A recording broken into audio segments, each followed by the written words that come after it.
Fast forward to 2005, John Giuca and Antonio Russo are on trial for this homicide. Their trials are held simultaneously in the same courtroom. You have two juries. You have the potential for two verdicts. There is no drama like courtroom drama because all the players are in the same room. You can cut the tension with a knife. Mark Fisher's parents were fixtures in the courtroom every single day. My impression throughout the trial was one of sadness. They were very subdued, somber. John Giuca's mom and his stepdad are there, and mom, like no other mother ever, has gone to bat for her son. She thinks he's falsely accused. The truth will set him free. John Giuca had supporters, and you would see them wearing T-shirts that said, "Free John Giuca." You sat in the courtroom every day. Yes. What was that like? It was terrible. It was awful.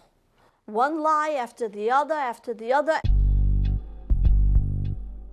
Was there any forensic evidence linking your son to the murder? Zero.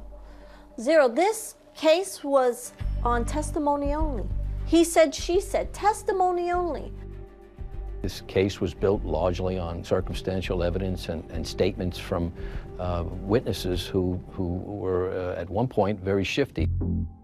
Representing the prosecution was a young prosecutor at the time named Anna Siga Nicolazzi. How many people did you interview? Over 100, well over 100. Nicolazzi was one of the stars of the office. This prosecutor is very articulate.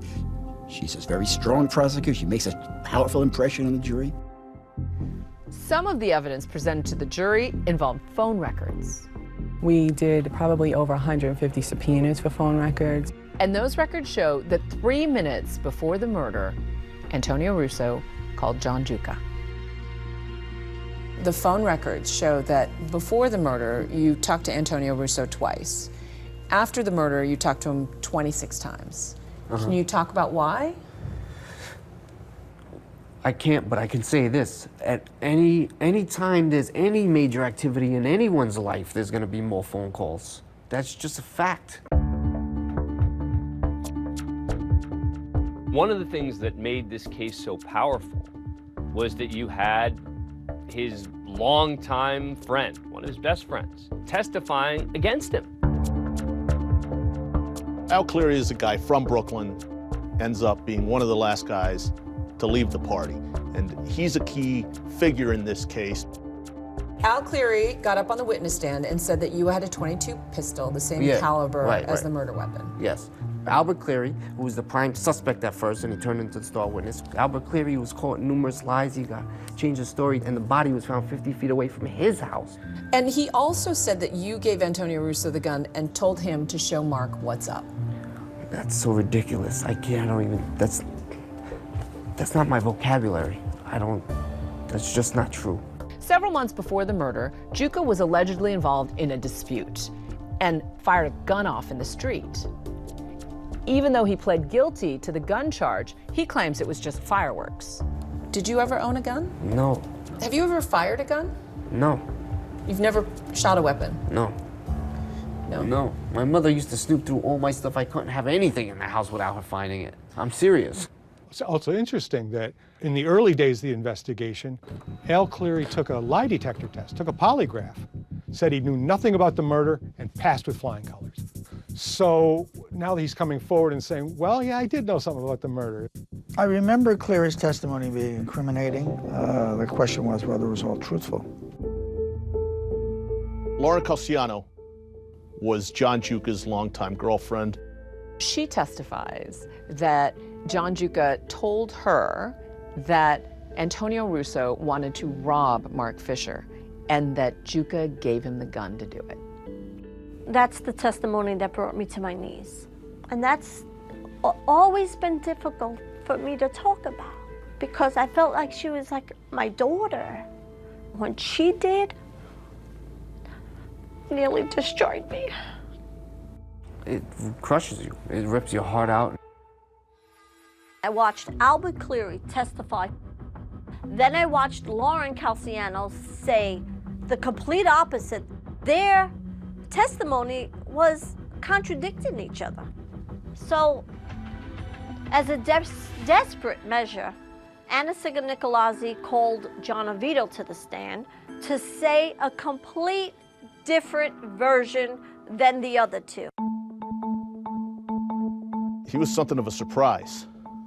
Yeah, he was something of a surprise. This jailhouse informant says that John Giuca confesses to pistol whipping Mark Fisher, and somebody else grabs the gun and shoots him.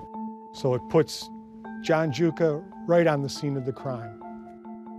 The problem is it doesn't match the other two witnesses, and yet it was presented as, you know, the smoking gun. Let's talk about the star witness, this so-called jailhouse informant.